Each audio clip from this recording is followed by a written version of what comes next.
Let's go to our next video for the day, that with regards to GPAT 23 basics में से क्या आएगा. When we say basics, somewhere we do mean that with regards to basics questions वो होंगे जो शायद हम लोगों ने पढ़े रहेंगे in our first year and second year BPharm. But if I have to otherwise say it, जब मैं वो चीज़ को first year और second year BPharm से correlate करने जाता हूँ, togetherly I instead won't call it first and second year BPharm. I would rather like to call it somewhere close to my 11th standard and my 12th standard. Yes, इसमें वो topics, वो chapters जो हमने शायद 11th और 12th में पढ़े थे, जो actually part है again of our BPharm as well. मैं deny नहीं कर रहा हूँ कि BPharm का part नहीं है, but actually वो सारे के सारे topics overlapping है. एक example लेके देखते हैं. जैसे if I talk about simply a chapter of biomolecules.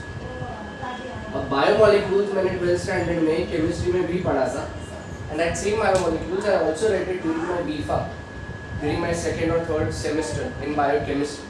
तो एक chapter जो यहाँ का भी part है, यहाँ का भी part है, that makes it correlate that हाँ जैसे बोला गया है कि GPAT में 4 साल का BPharm का syllabus होता है, question varies है.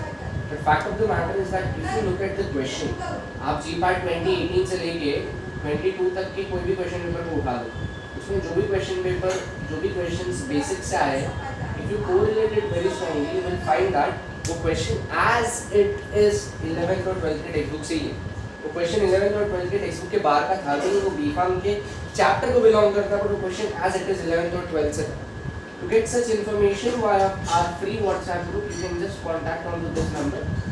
वो आपको एक WhatsApp group में ऐड कर देंगे, which is totally free, in which you will get such detailed information about different videos, different entrances coming across GPAT, NIPER, ICT, BITS, Manipal, कोई अलग interview sessions, job openings and all as well. So feel free to WhatsApp on to this particular number.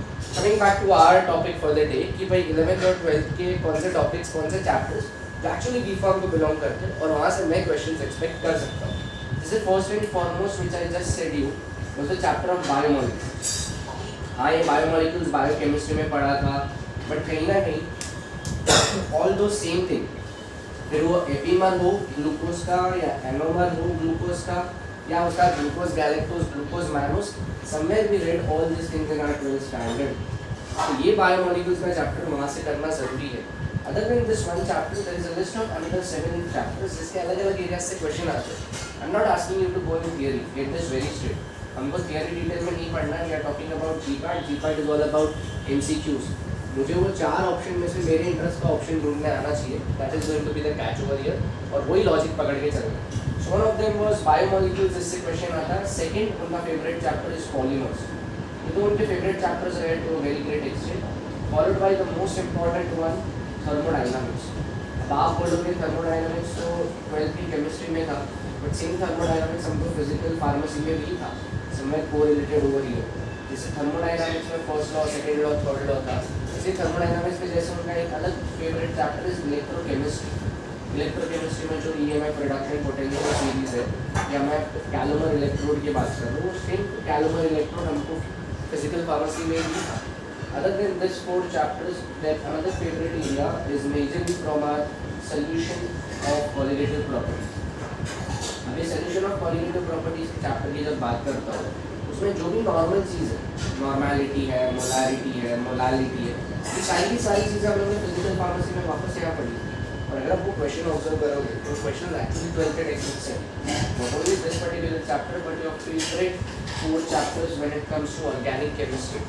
Right from simple chapter of haloalkanes हैलोएरिन्स.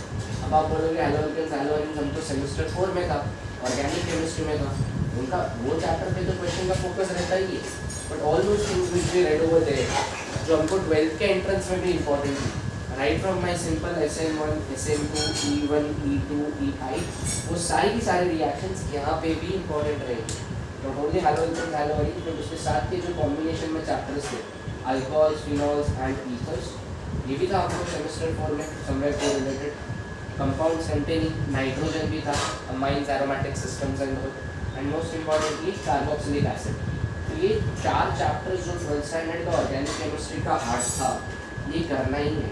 इसमें से बहुत सारी चीज़ें हम लोग ने सेमेस्टर 4 के ऑर्गेनिक केमिस्ट्री में की है. Other than this, if you can just touch on to the basics of few chapters from physics, जैसे आप सिंपली एक बार इलास्टिसिटी का चैप्टर ब्रीफली देख लो, इलास्टिक बॉडीज क्या होते हैं, प्लास्टिक बॉडीज क्या होते हैं, ब्रीफली सिर्फ ये चेक कर लो कि एटम मॉलिक्यूल न्यूक्लियाई में जो आइसोटोप्स, आइसोबार्स और आइसोटोन्स का बात किया था, उसके एग्जांपल्स, उसका concept, just basic, not in detail, not the entire chapter. And last and somewhat into the basic zone for the other part of it, which we would like to call from our physical pharmacy, again correlated to the earlier physics what we did back in our 11th and 12th standard system, would be around simple derivations like एक बार हमने circular motion around कुछ पूछ लिया, तो motion में angular momentum क्या होता है, लीनियर मोमेंटम क्या होता है. अब अगर आप ऑब्जर्व करते हो ये angular momentum, linear momentum in detail we read that again in our semester 7-8 NMR spectroscopy. अब इसका बेसिक्स 11th में था, फिजिक्स सर्कुलर मोशन, उसका कंटिन्यूशन सेमेस्टर 7-8 अराउंड आ रहा है. So yes, these all are few things which we have to go back to our base and ensure that we strengthen it. If you want to make this more easy, more simplified, जैसे इसके सिवाय chemical kinetics उसमें भी question आया RMS theory वगैरह.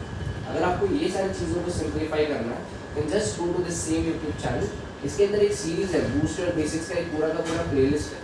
Booster basics में सारे के सारे ये बेसिक्स चैप्टर जो मैंने आपको भी बताया वो 15-20 मिनट्स के शॉर्ट वीडियोस हैं in which you can finish it. And most importantly if you want such की summaries just subscribe on to this channel and stay tuned for the next upcoming video. Thank you so much.